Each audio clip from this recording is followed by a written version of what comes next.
Insurance agent that you want to go to Fix Auto. This is the KBLA Sports Minute with Ray Richardson. I'm a bad man. The Lakers finally get a win in the Battle of LA. They beat the Clippers by 5 last night in overtime. First win for the Lakers over the Clippers since July 30th, 2020, when the NBA was in the bubble down in Orlando. The win snapped an 11-game losing streak to the Clippers. Austin Reeves scored 7 of his 15 points in overtime. LeBron played 42 minutes. He led the Lakers with 35 points, 12 rebounds, and 7 assists. Congratulations to the Texas Rangers and their shortstop Corey Seager. The Rangers shut out the Arizona Diamondbacks last night to win their first World Series. The Rangers did it in 5 games. They were 11-0 on the road in the postseason. Seager, who played 7 seasons with the Dodgers, was named World Series MVP. Seager had 3 homers and 6 RBIs. No debates, no speculation, just the info you need. That's your KBLA Sports Minute. I'm Ray Richardson on KBLA Talk 1580. Environmental justice, pollution, and climate. In Los Angeles and across America, people of color are suffering and dying from disproportionate health impacts on a planet that has less than 10 years to prevent irreversible damage.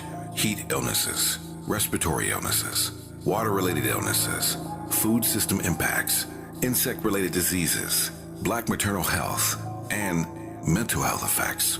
As the impacts of climate change mount, millions of vulnerable people, our people, are going to bear the brunt of these extreme environmental events, which will likely lead to forced displacement, loss of cultural identity, and other related risks.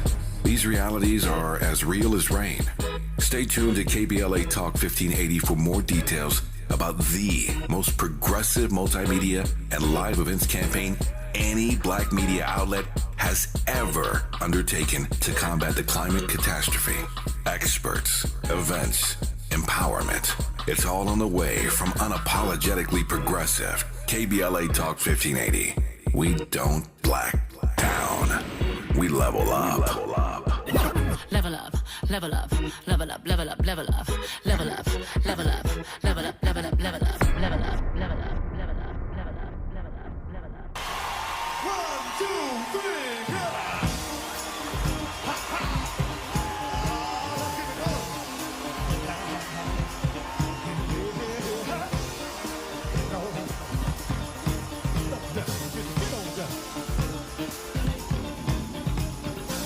I'm gonna try to keep it coming. Things ain't always smooth, but I'll be alright as long as I can find the groove. Yes, I will. Somehow I know that I can make it. You seem to like my style. Don't you worry, I'm gonna be around a while. Yes, I will. I'm just happy to see you talk to me back in style again. Live from historic Leimert Park in Los Angeles, California, I'm Tavis Smiley, and I'm so glad to see you and me back in stride again. Before we get started with today's show, let me invite you to follow me on Facebook and Instagram at The Real Tavis Smiley and get updates on X, that's formerly Twitter, at Tavis Smiley. And by the way, should you miss any part of today's program or want to catch up on previous shows, you can always visit thetavisSmileyShow.com. That's thetavisSmileyShow.com or wherever you get your podcast and listen to the Tavis Smiley podcast at your leisure. As promised, another great show on tap for you today in our second hour. I was born in Knoxville, Tennessee, but I am an earthling. And it's an honor to introduce this woman.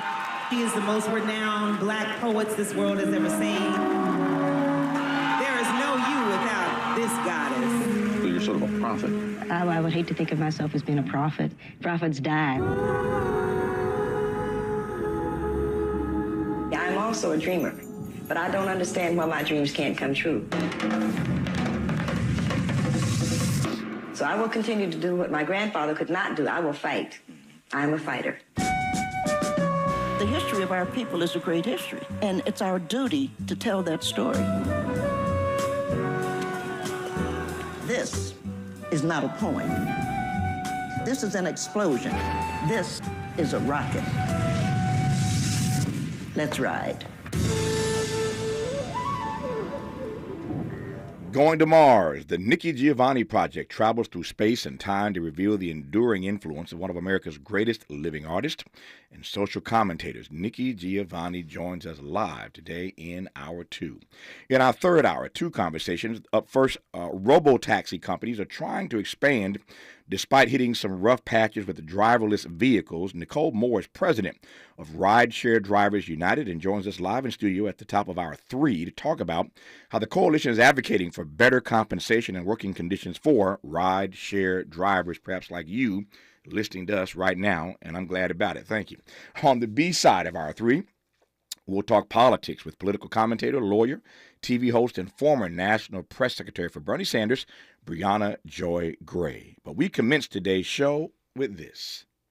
Now, our nation has decided to honor Dr. Martin Luther King Jr. by setting aside a day each year to remember him and the just cause he stood for. We've made historic strides since Rosa Parks refused to go to the back of the bus. As a democratic people, we can take pride in the knowledge that we Americans recognized a grave injustice and took action to correct it. And we should remember that in far too many countries, people like Dr. King never have the opportunity to speak out at all. But traces of bigotry still mar America. So each year on Martin Luther King Day, let us not only recall Dr. King, but rededicate ourselves to the commandments he believed in and sought to live every day. Thou shalt love thy God with all thy heart, and thou shalt love thy neighbor as thyself. And I just have to believe that all of us, if all of us, young and old, Republicans and Democrats, do all we can to live up to those commandments, then we will see the day when Dr. King's dream comes true. And in his words, all of God's children will be able to sing with new meaning, land where my fathers died, land of the pilgrim's pride, from every mountainside, let freedom ring. Thank you. God bless you, and I will sign this. 40 years ago today, President Ronald Reagan signed a bill into law recognizing Martin Luther King Jr.'s birthday as a federal holiday, making King the first and only African-American to be so honored in this nation. I am pleased to welcome back to this program New York Times perennial best-selling author, any number of texts on that list, including one, in fact, about Dr. King, ordained Baptist minister, Vanderbilt professor, noted public intellectual, and sometime comedian, Dr. Michael Eric Dyson, the M to the E to the D. How are you today, sir? You cracking me up already. The Reverend Dr. Professor T. Smizzle, Tavis Smiley. Man, your show is hype, Doc. I mean, the great Nikki Giovanni. Yes. My God. Yeah. Yeah, and then Brianna Gray, I mean, I don't always agree with her, but always learn from her. I mean, I'm excited by your show, brother. Well, brother, we couldn't have a better start coming out the blocks. You got the baton first. Michael Eric Dyson, I'm honored, of course, always to be in dialogue with you. Let me make the most of the hour we have, and I thank you for it. I know how full your schedule is, and I just thank you for this hour, particularly, I should say, on this day.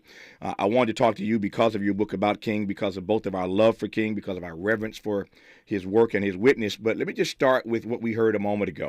The fascinating part about this, let me do this. I'm looking at the clock already. If I ask you this first question, it's going to be unfair. You'd have 10 seconds to respond to it. When we come forward and commence this dialogue for real, when I hear Ronald Reagan's voice, I cringe to begin with, and Dyson knows why I'm saying that. For those who recall the history of this, Ronald Reagan fought mightily. He did not want to sign this King holiday bill. He did not support it. He didn't want to sign it. And so to hear his words, he was an actor, at one point president of the Screen Actors Guild, before being governor of this state and before being president. But you hear Ronald Reagan talking so lovingly about Dr. King, and you get reminded that he did not want that bill to come across his desk in the first place. And then you get reminded that he went to Philadelphia, Mississippi, when he announced his candidacy. I'm going to hold for a second and see if you can figure out the significance of why he was there in Philadelphia. Just getting started with Michael Eric Dyson on Tavis Smiley. Unapologetically progressive. Unapologetically black. You're tapped into Tavis Smiley.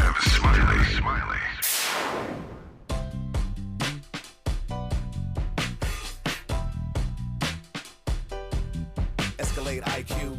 This the intro to the all-electric Cadillac perfection like Zoom. And on a full charge, you get 450 miles without the stop. Haiku. This is what I do. Daddy fat intellect since 92. Linked all the way back, panoramic roof. Coming 24-inch rim standard. Ooh, why? Shawty don't kill him. Cadillac diamond in the back, cold chillin'. And when I'm on attack, on the track is no ceiling. Sky's the limit. You hear me? You hear me? Straight drop, no parachutes. Lay lines like a longitude and latitude. Feel it, beloved, clearly we're hustling. Bustin', truckin'. Cadillac. For more on the Escalade IQ, visit Cadillac.com. Available late 2024. GM estimate 450-mile range. On a full charge based on development testing and/or analytical projection. Consistent with SCHA 1634 revision 2017 MCT. Range subject to change prior to production. Annual rates may vary based on service factors, including ambience temperature, terrain, battery age, and condition loading, and how you use and maintain your vehicle.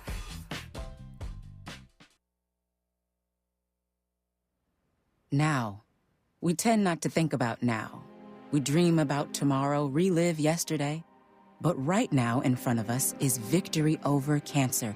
Right now, cancer research funded by the V Foundation is leading to better treatments and saving lives. Victory over cancer is there for the taking by you, because today's cancer research is tomorrow's victory. Learn more at v.org. Don't give up. Don't ever give up. Is your eyesight changing? I can't read this anymore. Don't lose hope. People just like you are working every day using Braille, screen magnification, speech technology, and other tools and blindness skills. Your eyesight may have changed, but your goals, they don't have to. We can help. Visit us on the web at blind.org. The National Federation of the Blind. Live the life you want. My mom has decided to learn to paint, and she's good. My dad's now into creative cuisine, and I've already put on 6 pounds. Learning new things comes with age. My mom, she started forgetting my name and what we're talking about. Forgetting well-known things doesn't. Memory loss may be a sign of Alzheimer's disease. Early detection gives you and your loved one time to plan for the future. Learn the warning signs of Alzheimer's at 10signs.org. Brought to you by the Alzheimer's Association and the Ad Council. Turning my pain into purpose is pretty much what I have done to start this foundation. In August 2020, after the death of George Floyd, Bridget Floyd and other family members established the George Floyd Memorial Foundation in support of the Black community. It's going to take more than just us as a foundation. It's going to take the community, the world, to make a change. Fight for racial justice for the Black community. Learn how at lovehasnolabels.com. Brought to you by Love Has No Labels and the Ad Council. Let's get back to more of Tavis Smiley right now. There are a number of issues that Dr. King, were he here today, a number of issues he'd be opining on, make no mistake about it. And so as we move through this hour, we'll get Dr. Dyson's take on what King might be saying to us in this moment about so many issues facing us domestically and, of course, internationally. So you know I'm going there. Our guest is Michael Eric Dyson, a professor at Vanderbilt, an author and ordained Baptist minister, and anything else he pretty much wants to do. And I'm always delighted to be in dialogue with him. We just played a clip from Ronald Reagan 40 years ago today, signing into law the King Holiday Bill, making Dr. King the first and only African-American to be so honored in this nation. As I said moments ago, Michael, when you hear the voice of Ronald Reagan, again, I break out in hives just hearing his voice sometimes, given how horrible his policies were for our people. But I got reminded, you get reminded of two things when you hear him, at least I do. One, that he didn't want to sign that holiday bill. And this is the same Ronald Reagan who had been twice governor of California, who felt the need to go all the way from California to Philadelphia, Mississippi, site of the murders of Goodman, Schwerner, and Cheney, to announce his presidency for these United States. That's all I got to say. Watch how this works. Take it, Michael. Now, there you go again, Travis. Tavis Smiley. Well. Look, the man can talk. There's no doubt about it. Yeah. He did travel to Neshoba County Fair. I think it was on August 3rd, 1980. A prominent state Republican, had recommended as the place to find George Wallace and Klein voters. So he was looking for voters. He's trying to launch his campaign. He had failed to be successful in the previous run for presidency. And so he's looking for some kind of symbolic territory on which to land. And as you've indicated brilliantly and precisely as always, Tavis, he ended up speaking not too far where the bodies of Cheney, Schwerner, and Goodman were abducted and killed in Mississippi by the local Ku Klux Klan in June of 1964. And the trauma and tragedy delivered to Black America, to all Americans of good conscience, could not be overstated. And yet at the same time, as you've already indicated, Ronald Reagan said, I'd rather have honored him in a different way, though he didn't really want to honor him. Mm-hmm. I don't want to give him a national holiday because, as you know, Tavis, the argument was that this was a costly holiday. It would cost Americans too much money. And then, Jesse Helms later on indicated that, well, he was not really a true American. He was indeed a communist, and that old canard got pulled out, to which Daniel Patrick Moynihan responded, then a senator from New York. He took the 300-page binder of infamous lies and mendacity that were generated by the senator from North Carolina, threw it on the ground, stomped on it, and called it a pack of lies. So a packet of lies. So there was a big fight going on, Tavis, as you know. You know that our late beloved, late great Congressman John Conyers, April 8th, 1968, introduced into Congress a proposal and wanted to produce a bill to make Martin Luther King Jr.'s birthday a holiday. It took 15 years. It took labor unions. It took Stevie Wonder making a song along with the great Coretta Scott King to remind them of what was going on. It finally made it to Congress in 1979, but it was turned down, ironically enough, Tavis, when the president and both houses of Congress were dominated by Democrats. They couldn't get it passed. But in 1983, with a Republican president and a Republican Senate, they got this bill through. But Ronald Reagan wasn't a fan of it. There were all kinds of accusations of Dr. King, the personal attacks on him, the assaults on him, and then, as I've indicated, what Jesse Helms did. But despite all that, or as the black people in the street say, irregardless of all of that, the bill finally passed 15 years later. But as you know, it took another 17 years for every state in the Union to have a Martin Luther King Jr. Birthday holiday celebration, because some of them joined it up with Robert E. Lee. Some of them made it, watered it down with Civil Rights Day and happened to put King's name in there incidentally. But by 2000, every state in the Union, every state in America celebrated Martin Luther King Jr.'s birthday as a national holiday. No thanks to Ronald Reagan. But I will say this, in the same way that Lincoln signed the Emancipation Proclamation, though he vacillated, as Martin Luther King Jr. indicated the day before he died, he still signed it. And no matter what rerun, as some have called him, Ronald Reagan did, the fact is he signed that legislation, and we have the King holiday at this time. There's a lot to interrogate there. And first of all, that's why he's a professor, university professor, teaching whatever he wants to teach at Vanderbilt, because he can break it down like nobody else can.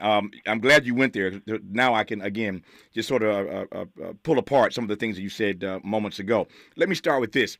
I've had the great honor in my career, as you know, of interviewing Jimmy Carter many, many times. I consider him a personal friend, and we pray for him. Now, 99, in hospice at home, and they thought he was going to die months ago. Jimmy Carter's still holding on. He's a fighter, man. He's a fighter.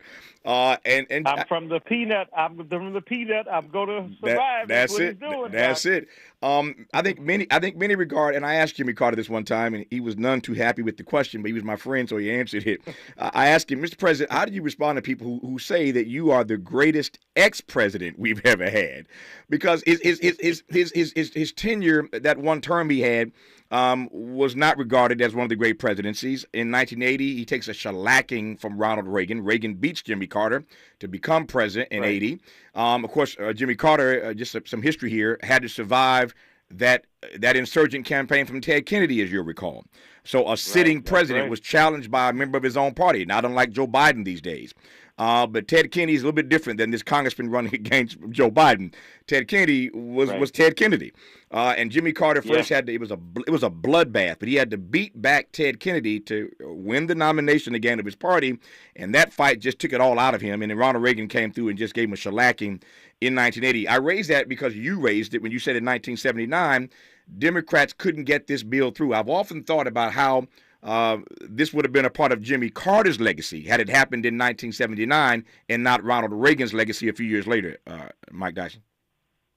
That's a great point, brilliantly articulated as always. That's part of the paradox of politics in America. It makes for strange bedfellows. And it is true that, Jimmy Carter, from the very state Martin Luther King Jr. hailed from, that you've implied, and we say now explicitly, from the great state of Georgia, from Atlanta even more specifically, it would have been a great celebration of two Georgia boys recognizing each other's greatness, one posthumously and one as president. But you're right.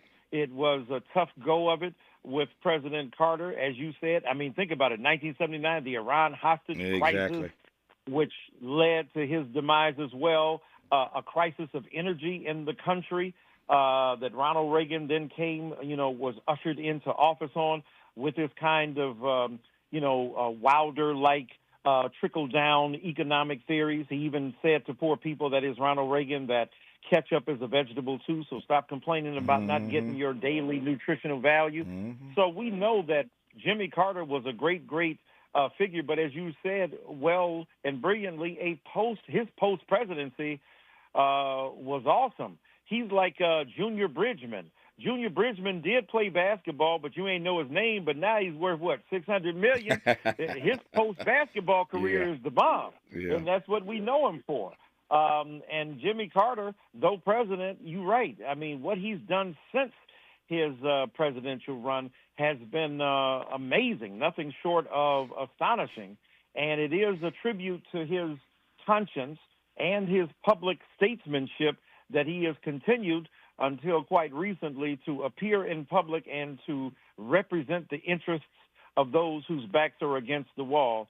And it would have been a delight to have his birthday celebrated in his presidency, but it's even a more delicious treat that Ronald Reagan was forced to acknowledge the legitimacy and validity of Martin Luther King Jr. Though he made a dismissive aside when he was asked, was Martin Luther King Jr. a communist? He said, well, we'll know in 35 years, won't we? Because as you know, Tavis, in 27, those FBI tapes and other pieces of information will be released on Dr. King. But he was still forced to sign that legislation. That was even more delicious in many ways. Yeah. Let's do some more history here. So I am curious. I've been anxious to ask you this question, perhaps more than most.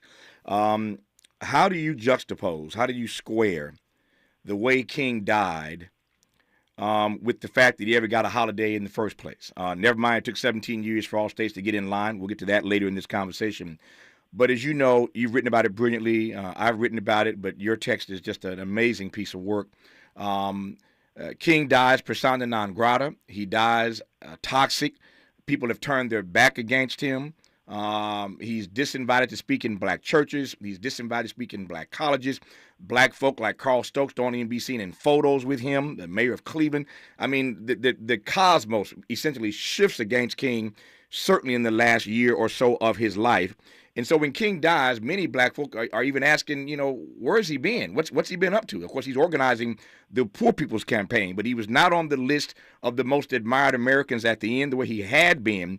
And so it's not until years later, to your point, that Stevie and Coretta Scott King and others start reminding us of who he really was, start resurrecting his work and his witness. It took a while to get there. And so in some ways, to me at least, it's pretty amazing that King is the first Negro to have a holiday, given how he was maltreated when he died. But that's my read. You wrote the book. What's your read?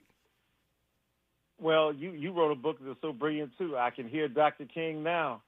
I want to quote the great Sean Diddy Combs, and I want to tell you, I thought I told you we weren't going to stop. We're not going to stop. Where's Mace when I need him? But look, Doc, the point is... I told you sometime comedian. I told you sometime comedian. I warned you. Dr. King had a great sense of humor. I'm yes, sure he did. Cracking Yes, up at that yes, right now. he did. Yes, he did. Although his jokes were far more raucous than mine. Yes. So the reality is this: that you're absolutely right. It is indeed an irony, greater even a paradox, that Martin Luther King Jr. celebrated it all. If we look at the last year of his life, the last 3 years when he was pushing for economic equality in America, he said, look, when the nation passed the Civil Rights Bill in '64, it didn't cost the nation anything. When the nation passed the '65 Voting Rights Act, didn't cost the nation anything. He said, but what we're pushing for now is economic equality, and that will cost the nation something because we're trying to get rid of poverty and structural inequality. And, as you know, Tavis, he began to speak out bravely and courageously against the war in Vietnam. Mm-hmm. So when you put all that together, as you said, he wasn't on the 10 most admired Americans list. Heck, his own college wouldn't even put him on the board of trustees until 2.5 years before he died. Why? Because the white head of the the board of trustees, a white man, Merrill Lynch, of Merrill Lynch fame, said that Martin Luther King Jr. was a poor role model. Why? Because he went to jail too often. Well, my gosh, he wasn't selling crack. He was trying to crack the edifice of white supremacy in America. And as you said, a lot of people turned their backs on him. He almost got into a fist fight with Whitney Young at the National Urban League. Because King said to him, well, what you're doing may get you a foundation grant, but it won't get you into the kingdom of truth. And so they were going back and forth, and Martin, Roy Wilkins already didn't dig him a whole bunch. Thurgood Marshall had tension with him as well. So this was a man who paid the ultimate price, not only in terms of sacrificing his life, but even before that, his reputation in defense of truth, justice, and democracy, and the benefit of the disadvantaged in this country. So he was not popular, and at the time of his death, he was at the nadir, the low point of his popularity in America. Very few people would come out to hear him. That's why he didn't want to give that last speech that he ended up giving, because it was raining. He didn't think many people would show up, and he knew the news media would cast it as, see, we told you King is no longer popular. But when Ralph Abernathy got to the auditorium that night and said, Doc, this is your audience. There are a couple thousand people here. He got up out of his bed. He was sick. He was not feeling well, shaved, and then went down to Mason Temple and gave arguably the greatest speech of his career. All I ask, America, be true to what you said on paper. And so he was saying, close the gulf and the distance between the ideals you articulate in the Declaration of Independence and the Bill of Rights, and how you march them from parchment to pavement.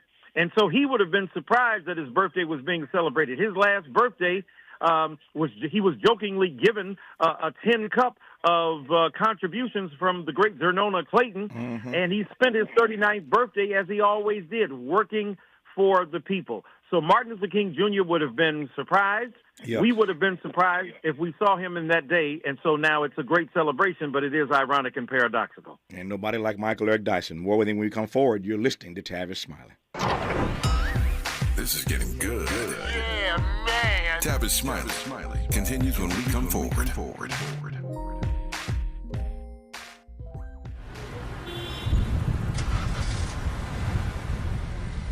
What's up, party people? It's your favorite MC's favorite rapper, MC Light here. And we're celebrating 50 years of hip-hop, authentically powered by Cadillac. And we're going to take it way back to where it started. It was only fitting that hip-hop began with teenagers at a back-to-school jam in the rec room of a South Bronx apartment complex by an 18-year-old brother.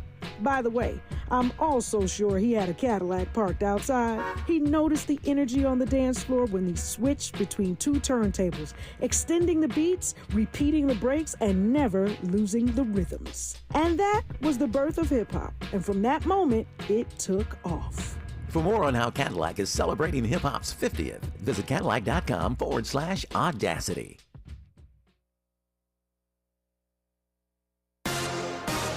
Thank you for joining us on this, a Thursday, November 2nd. I'm Mike Moore. Now here's the latest from the Black Information Network.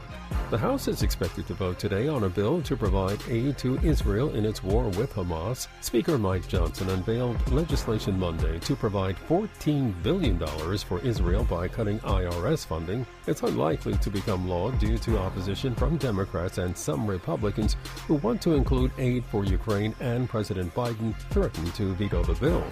In Maryland, beginning in the 2024-25 academic year, Anne Arundel County High Schools will offer African American Studies as a one-credit advanced placement course for high schoolers. That decision to add the course follows Wednesday's approval by the county's Board of Education. And that's the latest. I'm Mike Moore from your 24/7 news source, the Black Information Network and BINnews.com. Don't let a traffic accident ruin your day. Visit FixAutoUSA.com to find the nearest Fix Auto location. Their highly trained and certified technicians will have you back on the road in no time. You have a choice on who fixes your vehicle. Tell your insurance agent that you want to go to Fix Auto. This is the KBLA Sports Minute with Ray Richardson. The Lakers finally get a win in the Battle of LA. They beat the Clippers by 5 last night in overtime. First win for the Lakers over the Clippers since July 30th, 2020, when the NBA was in the bubble down in Orlando. The win snapped an 11-game losing streak to the Clippers. Austin Reeves scored 7 of his 15 points in overtime. LeBron played 42 minutes. He led the Lakers with 35 points, 12 rebounds, and 7 assists. Congratulations to the Texas Rangers and their shortstop Corey Seager. The Rangers shut out the Arizona Diamondbacks last night to win their first World Series. The Rangers did it in 5 games. They were 11-0 on the road in the postseason. Seager, who played 7 seasons with the Dodgers, was named World Series MVP. Seager had 3 homers and 6 RBIs. No debates, no speculation, just the info you need. That's your KBLA Sports Minute. I'm Ray Richardson on KBLA Talk 1580. We've got a lot to talk about.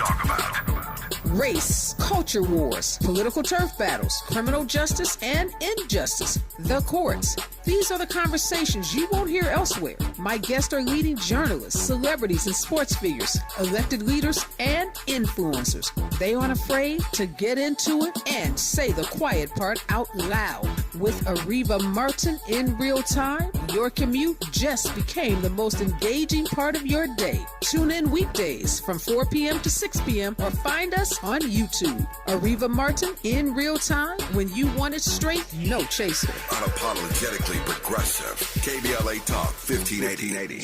We've got your black.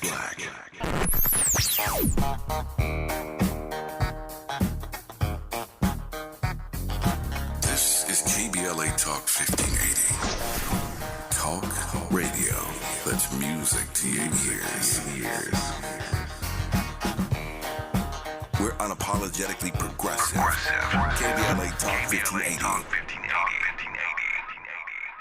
Provember is here at Lowe's. Right now, save $200 on a DeWalt sliding miter saw. Lowe's knows pros. While supplies last, selection varies by location. Valid through 11/22. Subject to change. If you're like me, 60 and retired, making ends meet, especially here at the supermarket and drugstore, is tough. I'm so blessed to have found benefitscheckup.org. It's a free and confidential website from the National Council on Aging that connected me to $1,200 a year in programs that help pay for food, medicine, utilities, and more. Maybe it can help you. benefitscheckup.org. Anyone can choose to make a difference. You can help people succeed, rebuild after disasters, protect the environment, or feed the hungry. Not only will you make a difference for others, but for yourself. You can earn money for college, learn career skills, and make friendships that last a lifetime. Make a difference. Choose your future. Choose AmeriCorps. 1 in 4 Americans today are living with a disability. I'm one of them. People with disabilities are extremely talented, resilient problem solvers that have so much to offer. And we've got a trusted ally on our side, an organization we can rely on, Easter Seals. Easter Seals is leading the way to full equity, inclusion, and access to healthcare, employment, and education for people with disabilities, families, and communities. That's my Easter Seals. Make it yours. Learn more and get involved at easterseals.com. Joey from Vermont, a farmer trying to get through the winter.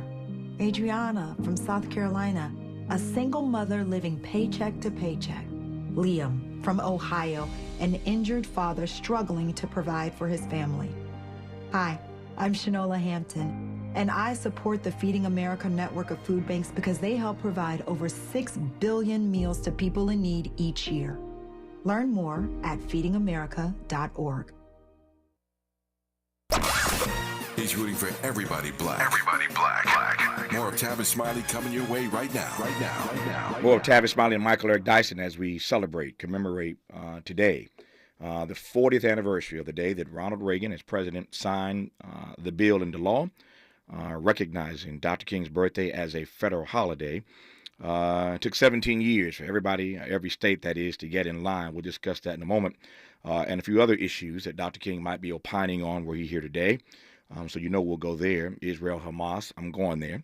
But I'm always delighted to be in dialogue with our friend and brother Michael Eric Dyson, professor at Vanderbilt, a New York Times perennial best-selling author, ordained Baptist minister, et cetera, et cetera, et cetera.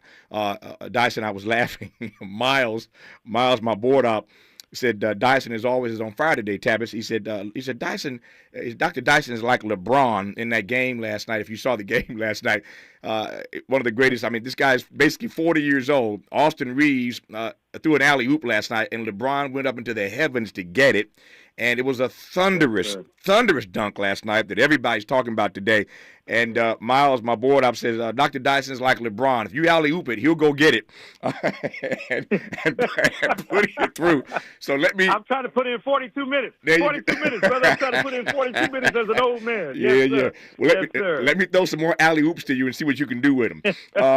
So I want to come quickly to the point you made moments ago, which is powerful and worth, I think, unpacking for a moment, certainly interrogating. And that is the notion that after Reagan signs this bill, it literally takes 17 years for every state in this country to get in line. As you recall, Arizona was bringing up the rear. Right. How do you read the 17-year journey for everybody to get in line with the way today we treat King in some respects as sort of a messianic figure? The King that we see today, and all the schools and all the bridges and highways and libraries and all the stuff, and the monument now on the National Mall, juxtapose that 17-year period when people wouldn't respect him with the way we sort of see him today. Yes, sir. No, it's a great point, Tavis. I mean, this is part of the bitter irony of American political life that, we go through several stages. First, you have to be rejected in order to be respected. You've got to be ostracized in order to be included. And you've got to be, the stone that the builders rejected became the cornerstone, the foundation of the entire project. So Martin Luther King Jr. traveled a well-worn path that he knew about. He knew that he would have to pay a price. He knew that he would have to be seen as the enemy of America. How else could white supremacist senators and congresspeople and even presidents oppose Martin Luther King Jr., knowing that they were the real enemies of American democracy? They were the lauders of the Confederacy, while this man preached peace and justice in the land. And yet he was portrayed as the enemy of America. And he understood that that would be the price that he would have to pay. And he understood ultimately that he might and probably indeed would have to pay the ultimate sacrifice of losing his life. So when we look at the trajectory of his acceptance, it is predictable that a figure who was so reviled and seen as antithetical to the very heart of the American Democratic Project, small d, is now seen as the cornerstone for so much, and he's got his enemies, bowing down. This is what Psalm 23 meant. He will make your enemies kiss your behind. Oh, okay, I'm sorry. It didn't quite read it that way, but it did. I'm sorry, Jesus. Yeah. I got off on that Dyson eisegesis. Yeah. So the thing is that he will prepare a table before you in the presence of your enemies. Preach. And this is indeed what happened. Martin Luther King Jr. must now be consulted, must now be name-checked, must now be seen as the arbiter of ultimate American political life, even by those who formerly reviled him. Even right-wing conservatives use him to justify their belief in attacks on affirmative action. But the point is they've got to go through King. So they tried to dog King to begin with and have to go through with him at the end. That sounds to me like the grace of God and the mercy of truth, the mercy of and mercy, justice, and truth of God coming down to reign in our own day. The flip side of all of that is I get concerned at times, and I want to get your temperature on this, about his iconography. And he reminds me of Mandela in the sense that the iconography is so significant that we lose sight of the radical Dr. King. Same thing with Mandela. We want to see Mandela with a smile on his face, wearing his beautiful Versace shirt, and we don't want to focus on the ANC years. I get concerned again that King's iconography blurs the radical King. Your take on that? You're absolutely right. That's why your brilliant book is so helpful to us. And I tried to excavate that radical tradition of King as well early on when people were thinking, what? What are you talking about? Yeah, this is who he is. I'll tell you, Tavis, one of the greatest compliments I've ever received in regard to my work was from Miss Dorothy Cotton. Oh, yeah. As I sat across from her at, as you know, the only woman who penetrated that inner circle of Martin Luther King Jr., and she, in terms of a staff member, and she sat there with me in Ithaca, New York, and she said, baby, it's like you were a fly on that wall.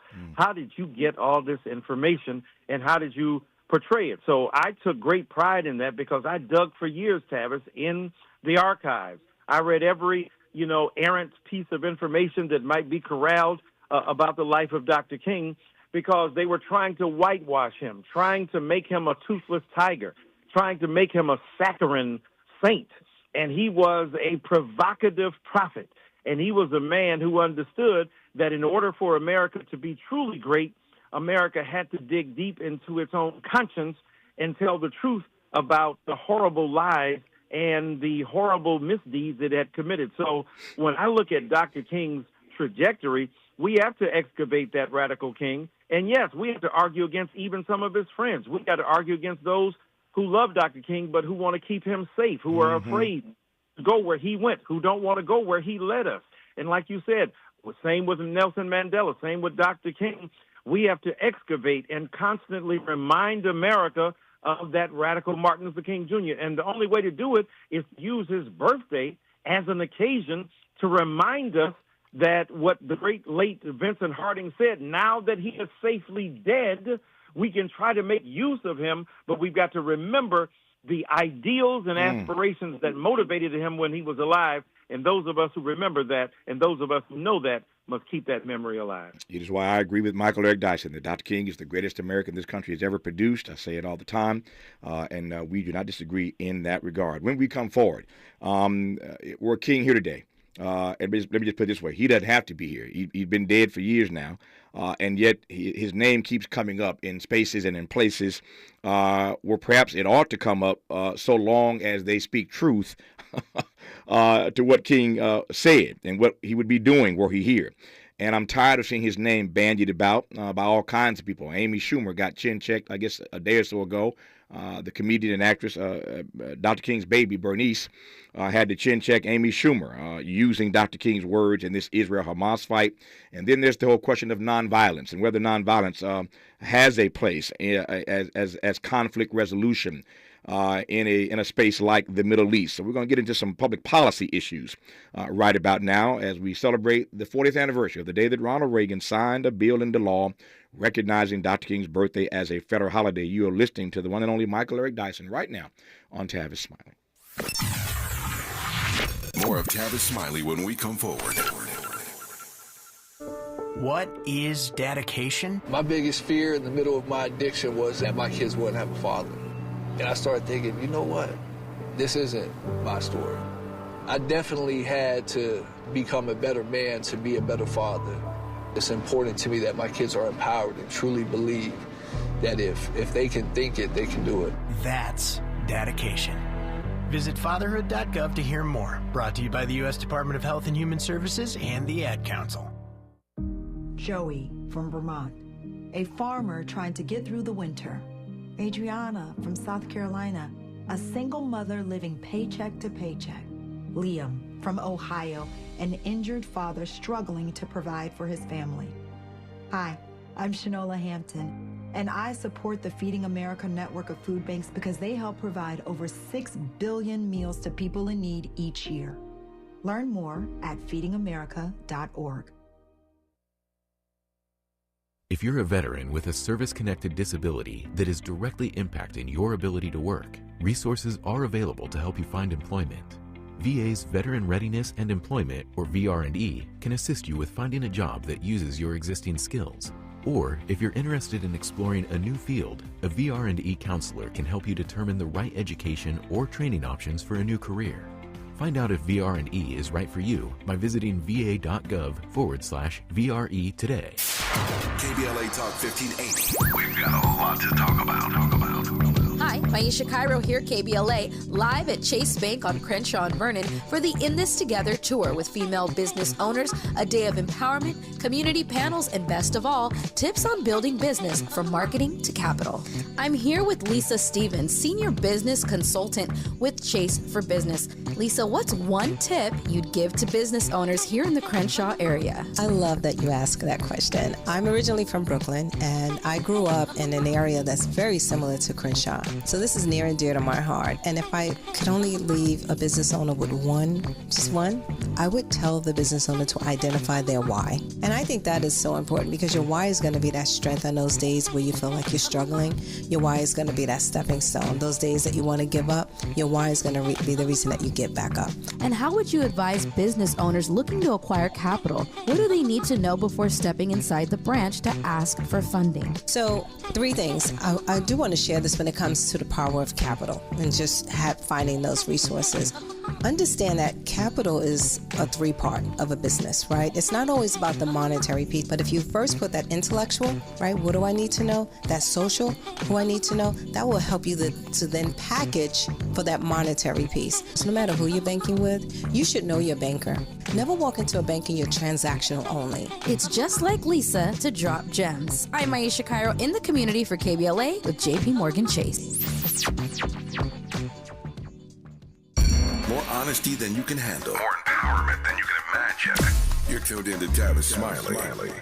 My time is getting tight, Dr. Dyson. Let me move swiftly to raise a couple of issues I want to get your take on. First of all, some breaking news as we sit here. The U.S. Is going to press Israel now. Now we're told the U.S. is going to press Israel for pauses in the war against Hamas. Secretary of State Antony Blinken will urge Israel to periodically pause its attacks on Gaza to allow hostages to be released and humanitarian aid to be distributed. That breaking news right now from the White House, that our Secretary of State, Antony Blinken, is going to urge them to just pause every now and again. Just pause every now and again to allow hostages to be released and humanitarian aid, that is, to be distributed. That would be laughable if it weren't so. Anyway, I digress on that point. What I'm trying to press toward, beyond my own politics, is the invocation of King. Every time I look up, somebody's using Dr. King's words to make their own point. I ain't got to color much more than that, Mike Dyson. But on the Israel-Hamas situation and King, you'd say what? Look, Dr. King certainly stood in defense of Israel's right to exist, as Amy Schumer did quote him, or at least put a video up of Dr. King saying it, talking about the injustice of anti-Semitism. So he was clear on that. In fact, he was introduced 10 days before he died to the Rabbinical Assembly of America by Abraham Yahshua Heschel as the moral leader of America. So we know King was deeply involved with progressive understandings of Judaism, but he would have stood tooth and nail against this war. As his daughter, Reverend Bernice King, reminded Ms. Schumer, that he would have asked for us to withdraw, that Israel should cease the bombing. Because now what, Tavis? Nearly 9,000, Palestinians have been killed, more than 3,000 of whom are children. What Hamas did to Israel was evil and wrong and an act of terror, but what is going on against innocent Palestinians is the same, and this cannot be justified by just war theory.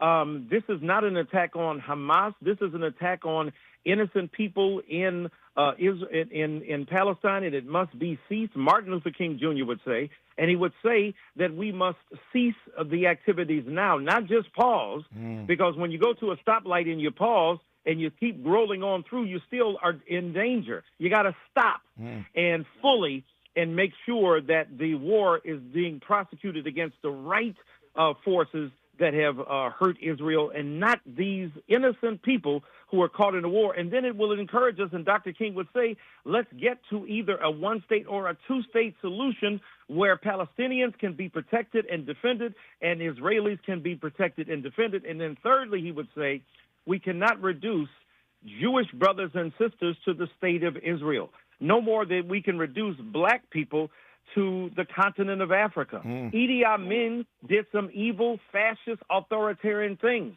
Black people led the protest against what he did. You cannot equate Jewish and Israeli any more than you can equate, Dr. King would say, black and African. In our remaining moments with Michael Eric Dyson, we'll test King theory. That's what King is most known for. His notions of nonviolence and whether or not nonviolence is even an option as conflict resolution in the Middle East. We'll do that when we come forward. You're listening to Tavis Smiley. You're listening to Tavis Smiley. Tavis Smiley. Ranked number 45 on the Heavy 100 list of the 100 most important radio talk show hosts in America. If you're like me, 60 and retired, making ends meet, especially here at the supermarket and drugstore, is tough. I'm so blessed to have found BenefitsCheckup.org. It's a free and confidential website from the National Council on Aging that connected me to $1,200 a year in programs that help pay for food, medicine, utilities, and more. Maybe it can help you. BenefitsCheckup.org. My daughter was diagnosed with a rare malignant rhabdoid tumor on the spine. They sent her straight to St. Jude. My hope was gone. But when you get there, everyone's like, hey, we're not going to give up. And when you see other people not giving up on your child, that makes all the difference in the world. When I found out I didn't have to pay, I was just grateful. They saved my baby's life. Finding cures, saving children. Learn more at stjude.org. The possibility of lung cancer can be pretty scary, especially if you're one of approximately 8 million current or former smokers at high risk. That's why SaveByTheScan.org wants you to know that now there's a breakthrough low-dose CT scan that can detect lung cancer early, and it only takes 60 seconds. You stop smoking, now start screening. For an easy quiz to see if you're eligible, visit SaveByTheScan.org. It could save your life. SaveByTheScan.org is brought to you by the American Lung Association's Lung Force Initiative and the Ad Council. Mom's early Alzheimer's diagnosis was hard to take. And when I left the oven on, we decided together that it was time to see a doctor and make a plan. Early detection gave us more time to seek out information and support as a family. If you or your family are noticing changes, it could be Alzheimer's. Talk about seeing a doctor together. For more information, visit alz.org/time-to-talk. A message from the Alzheimer's Association and the Ad Council. Hey, Dad, how do airplanes fly? What's in this box? Is this tree good for climbing? How are babies made? What does this thing do? Kids are curious about everything, including guns. Talking to them about gun safety in your home is a good first step, but you can do more. Always keep your guns locked, unloaded, and stored separately from ammunition. Safe gun storage saves lives. Learn how to make your home safer at endfamilyfire.org. That's endfamilyfire.org. Brought to you by End Family Fire, Brady, and the Ad Council. eBay Motors is here for the ride. So minivans, sedans, JDMs, roll out. Go ahead, feel your engine. Admire that perfectly installed exhaust. Your vehicle's moving along this freeway like it was made from fresh installs and a whole lot of love. And with eBay Motors, you get over 122 million parts to keep it running. And with eBay Guaranteed Fit, they'll be the perfect fit every time. Plus, at these prices, well, we're burning rubber, not cash. Keep your ride or die alive at ebaymotors.com. Eligible items only. Exclusions apply. Helping to make you the most knowledgeable person in your circle of friends. This is Tavis Smiley. Got about 3.5 minutes left here with Michael Eric Dyson. Dr. Dyson, I once interviewed Bibi Netanyahu some years ago, and I asked him whether he'd ever considered King's notion of nonviolence as an option, as a conflict resolution option in the Middle East. To no surprise, he scoffed at me, sort of laughed at me, and then went in on me and told me Tavis, Dr. King did not know Hamas. Tavis, Dr. King did not know Hezbollah. If you'd been in my seat that night, what would you have said to Bibi Netanyahu? Well, first of all, we couldn't have predicted, maybe we could have, that he would become the Israeli version of Donald Trump, a far right-wing menace to his own country. His attempt to circumvent the Supreme Court, undercut the justice of Israeli society with its noble ethics, committed to a vision of God that prevails over the people. Netanyahu, you the one who tripping. Ku Klux Klan, we're riding roughshod over our lives here, burning our buildings, castrating our men, raping our women, terrorizing us, taking our property and our bodies. We don't have to do a comparative genealogy of the Holocaust versus enslavement or white supremacy, but the point is that Netanyahu, I think, was dead wrong on that, as he has been on so much other stuff. And Tavis, I'm sure you handle it with pride. I'm sure Dr. King, were he alive, would have said, you need to listen to Jay-Z. When the Remy's in the system, ain't no telling will I love them or I bomb them. So the point is that he would have laid it on him and said, what you're doing is wrong, and you've got to have a conscience when it comes to representing the state of Israel. Let me close with this in the 9 seconds I have left. We started talking about today being, of course, the 40th anniversary of the day President Ronald Reagan signed a bill into law recognizing Dr. King's birthday as a federal holiday. What is, to your mind, the enduring legacy of this annual holiday, Dr. Dyson? That we have to wrestle every year with the ideals, the notions, the aspirations, the life, and the commitments of Martin Luther King Jr. No matter how much we attempt to water it down, the resilient character of his radical commitment to faith, truth, democracy, but especially love will prevail. And his legatees like Tavis Smiley in the journalistic arena will continue to amplify the broadening range of idealism that motivated King into a realistic assessment of the evil of the culture and the necessity of resistance through love in order to achieve the kingdom of truth on this earth. Got a few seconds here. You referenced earlier Ronald Reagan's comment that we'll know in 35 years whether King was a communist. To your point, as years go by, more and more of these FBI files come out. Are you ever concerned quickly that those FBI files will tarnish the King that we know and love? Of course, like Michael Jordan was concerned about his 10-part documentary tarnishing his image, but people understood you're a genius and you were a great man. Martin Luther King Jr. often recognized he was not perfect. He was a flawed man. But despite those flaws, he rose to the occasion and transformed the ability of America to become what it is. The very criticism that those, even in our own community, to level against Dr. King is made possible by the freedom that he fought for them to enjoy. Our dear friend, Reverend Jesse L. Jackson Sr. puts it this way: Dr. King was a public servant, not a perfect servant. And we'll leave it there. Dr. Dyson, as always, man, an amazing conversation. You set this thing off, and now I get to talk to Nikki Giovanni. What a great day in my life. Thank you. I love you, and there ain't nothing you can do about it, man. Love you right back. Tell Nikki Giovanni I said hello. I want her to come to my class next Wednesday at 11:10 her time. Thank you, sir. I want you to do that for me. I will do that. I will do that for you. More Tavis Smiley when we come forward. KBLA 1580 Santa Monica. Thank you for joining us on this 8th